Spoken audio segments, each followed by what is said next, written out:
तो 20% अगर हम देखें, 1/5 ऑफ द अर्थ सरफेस वहाँ पे डेजर्ट है। डेजर्ट है, यहाँ पे कुछ भी ग्रो नहीं करता है। ट्रू डेजर्ट होता है जहाँ पे कुछ भी ग्रो नहीं करता है, लेकिन ऐसा नहीं होता। ट्रू डेजर्ट कहीं ना कहीं थोड़ी बहुत ओएसिस टाइप की होती है, इन पर बहुत ही कम रेनफॉल होती है, इनएफिशिएंट और इनरेगुलर रेनफॉल होती है। एंड इसकी वजह से बहुत ज़्यादा डेजर्टी कंडीशन हो जाती है। And rapid rate of evaporation, एक तो रेनफॉल कम हो रही है एंड इवेपोरेशन बहुत ज़्यादा होता है, तो इसकी वजह से बहुत ही एरिड कंडीशन बन जाती है। तो ये कहाँ कहाँ डेजर्ट्स होते हैं? तो ज़्यादातर डेजर्ट मिलते हैं 50 to 30 डिग्री लैटीट्यूड से, 15 to 30 डिग्री लैटीट्यूड, क्योंकि थोड़ी बहुत शिफ्टिंग भी होती है, ITCZ की शिफ्टिंग होती है, उसकी वजह से 15 to 30 डिग्री लैटीट्यूड पे हमारे डेजर्ट रहते हैं। हाई प्रेशर कंडीशन होती है, यहाँ पे एयर डिसेंड करती है इस एरिया में। तो हाई प्रेशर कंडीशन होती है तो यहाँ पे रेनफॉल नहीं होती। तो ये ज़्यादातर डेजर्ट आपको कॉन्टिनेंट है, जैसे अफ्रीकन कॉन्टिनेंट, तो इसके वेस्टर्न साइड मिलेगा। इंडिया में भी जो थार डेजर्ट है वो हमें यहाँ पे है। तो इस टाइप से वेस्टर्न साइड में मिलते हैं ज़्यादातर डेजर्ट। डेजर्ट जो है western side of the continent में क्यों होते हैं? वन ऑफ द रीजन की क्या होता है कि यहाँ पे कोल्ड करंट चल रहा है। जैसे यहाँ पे है हमारा बेंगुएला करंट एंड यहाँ पे हमारा कैनेरी करंट, तो ये वेस्टर्न साइड में चल रहा है। ऊपर से ऑफ शोर ट्रेड विंड है, ऑन शोर ट्रेड विंड से पानी लेके आते हैं, ऑफ शोर ट्रेड विंड ऐसे बाहर जा रही है, तो यहाँ पे तभी डेजर्ट होता है। ऊपर से ये 30 to 35 डिग्री लैटीट्यूड पे जहाँ पे हाई प्रेशर कंडीशन होती है, तो एयर यहाँ पे डिसेंड करती है। एयर जब राइज नहीं करी तो यहाँ पे प्रेसिपिटेशन नहीं हुआ। तो 3 कंडीशन है मेनली जिसकी वजह से desert western side of the continent में होता है। पहली तो यहाँ पे ऑफशोर ट्रेड विंड है, सेकंड यहाँ पे कोल्ड करंट जाती है, जैसे यहाँ पे वेस्ट ऑस्ट्रेलिया करंट ऑस्ट्रेलिया के बगल में, यहाँ पे बेंगुएला करंट है, यहाँ पे पेरू करंट है और हम्पोल्ट करंट है, यहाँ पे कैलिफोर्निया करंट है, ये सब कोल्ड करंट है। थर्ड कोल्ड करंट है एंड फोर्थ यहाँ पे ऑफशोर ट्रेड विंड हो गया, हमने कोल्ड करंट देख लिया। सेकंड ये 30 to 35 degree high pressure tropical belt में लाई करती है, 30 to 35 north and south high pressure belt में लाई करती है ये। 3 टाइप के डेजर्ट होते हैं। एक होता है स्टोनी डेजर्ट, स्टोन जहाँ पे बहुत बड़े बड़े स्टोन्स होते हैं, बहुत सारे स्टोन्स पड़े होते हैं, इसको बोलते हैं रॉकी।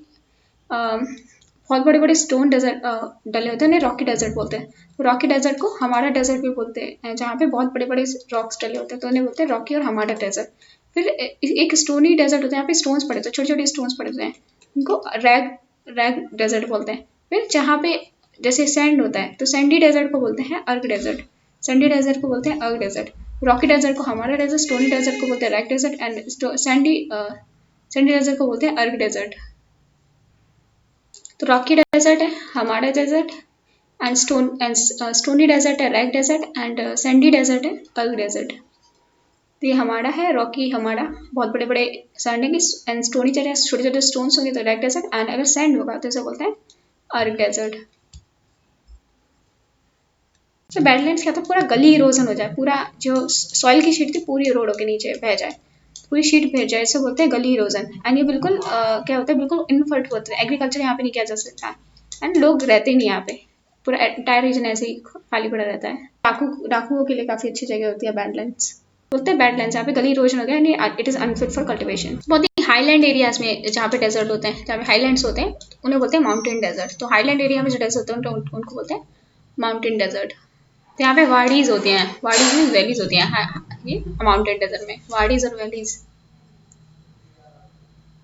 डेजर्ट में सबसे इम्पोर्टेंट मोस्ट प्रोटेक्ट फैक्टर क्या होता है? वेदरिंग। वेदरिंग बहुत ज़्यादा होती है, बहुत कम रेन होती है, लेकिन जो रेन होती है वो पेनिट्रेट कर जाती है रॉक्स पे, तो रॉक्स में रात में फ्रीज होती है एंड सुबह ये मेल्ट करती है, रात में फ्रीज होती है, तो इसे क्रैक्स डेवलप कर देता है बहुत ज़्यादा, और बहुत सारी काफ़ी केमिकल रिएक्शंस हो जाती हैं एंड ये रॉक्स में पेनिट्रेट कर जाती है, जो जितना भी पानी होता है, एंड काफ़ी ज़्यादा वेदरिंग करती है, रैपिड कूलिंग, एंड इससे स्ट्रेस डेवलप हो जाते हैं रॉक बॉडी में, तो रॉक वीक हो जाती है एंड क्रैक डेवलप हो जाते हैं एंड टूट जाती है।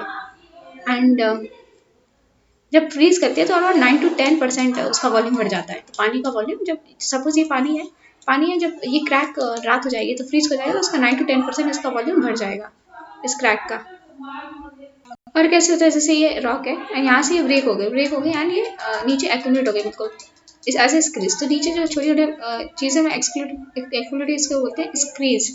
एंड ये जो आउटर लेयर है रॉक की, ये एक्सपेंड होती है एंड फिर हीट होती है, फिर ये आउटर लेयर बाहर अलग हो जाती है, फिर इनर लेयर कूल रहती है एंड आउटर लेयर एक्सपेंड होती है, क्योंकि गर्मी मॉर्निंग में एंड रात में फिर से कॉन्ट्रैक्ट होती है, तो इसकी वजह से ये आउटर लेयर टूट जाती है एंड ये रॉक छोटा होता जाता रहा, आउटर लेयर पील्स ऑफ हो जाती है एंड सक्सेसिव लेयर निकलती जाती है बार बार, इसे बोलते हैं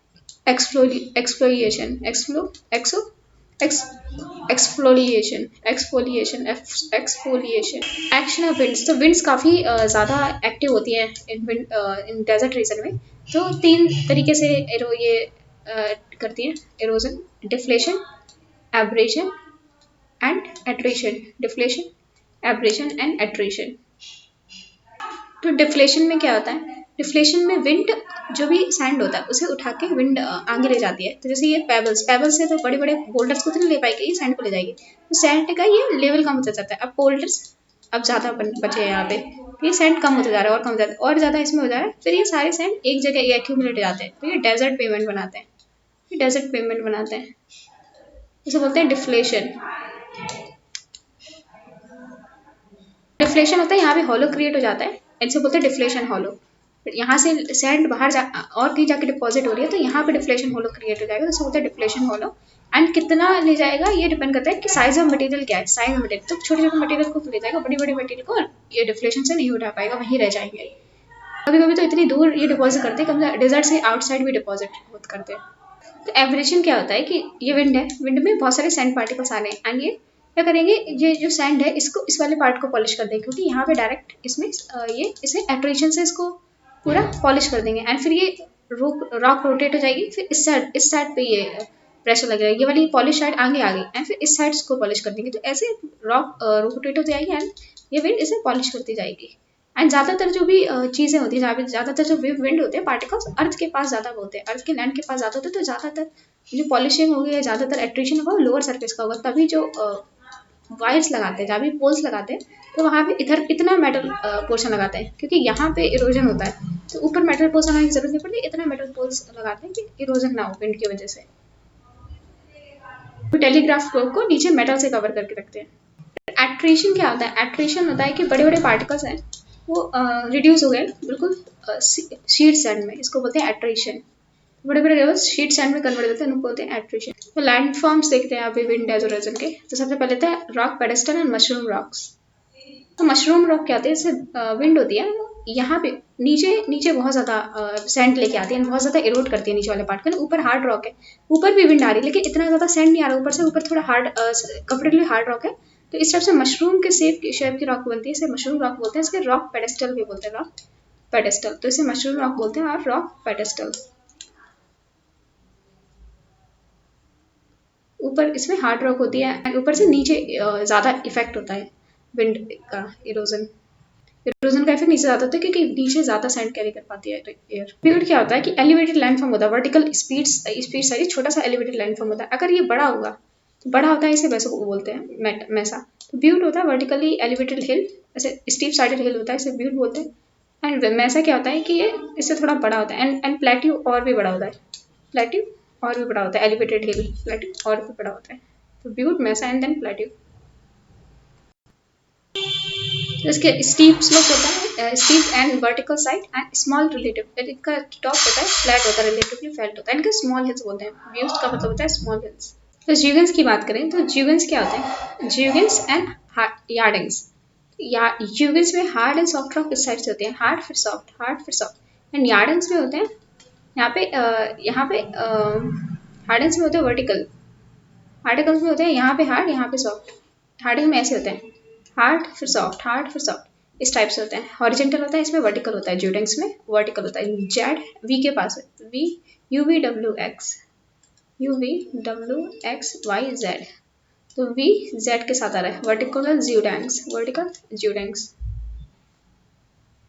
तो ज्यूडेंग्स में क्या होता है, जैसे सो वर्टिकल इरोजन है ज्यूडेंग्स में। तो ये जो ऊपर वाला ये हार्ड रॉक है, फिर ये हार्ड रॉक है, फिर ये हार्ड रॉक है, ये हार्ड रॉक है, ये हार्ड रॉक है।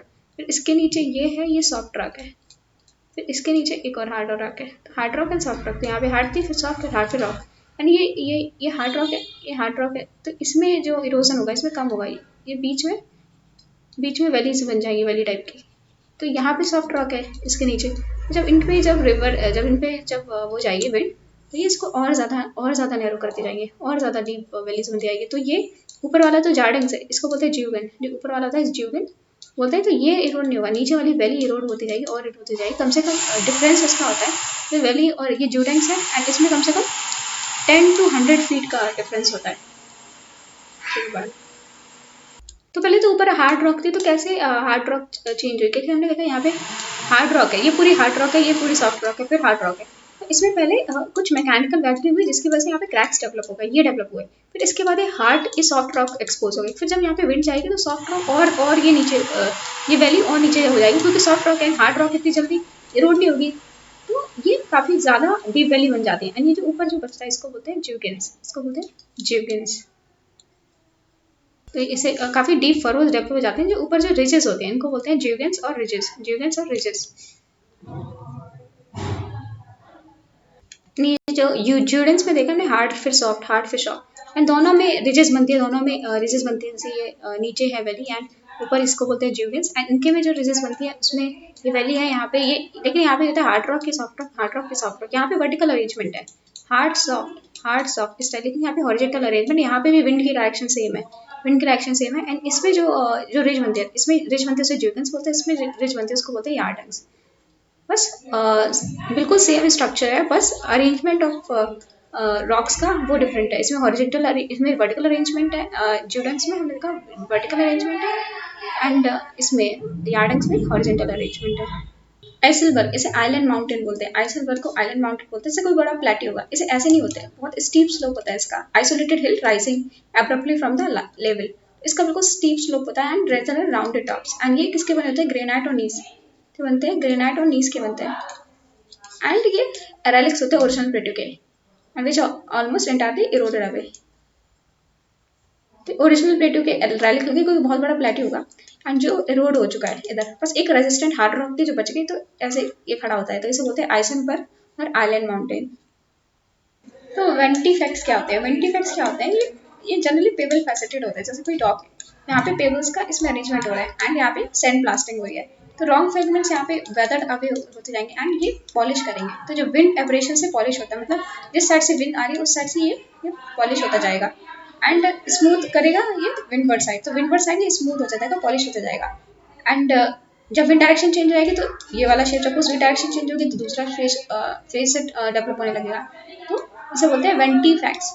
मतलब तीन सरफेस अगर पॉलिश हो, अगर सपोज तीन सरफेस पॉलिश हो इस टाइप से, ये वाला एंड ये वाला एंड ये वाला, तो इसे बोलते हैं ड्रैकेंटर, इसे बोलते हैं ड्रैकेंटर। तो इसे मतलब थ्री फेस्ड, तो तीनों वेंटी फैक्ट्स का टाइप है ड्रैकेंटर्स, इसमें तीनों सरफेस पॉलिश से होते हैं ड्रैकेंटर्स। तो वेंटी फैक्ट्स के जब तीनों सरफेस पॉलिश हो, जैसे एक ये एंड ये किए, एक ये, तो तीनों सरफेस पॉलिश, एक ये, तो उसे बोलते हैं, उस वेंटी फैक्ट्स को बोलते हैं ड्रैकेंटर।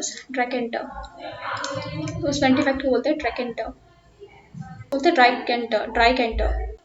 डिफ्लेशन हॉलोज क्या होता है, डिफ्लेशन हॉलो होता है जैसे कोई टेक्टोनिक एक्टिविटी मतलब ये नीचे गिर गया, नीचे हो गया, ये मतलब टेक्टोनिक एक्टिविटी से ये थोड़ा सेपरेट हो गया।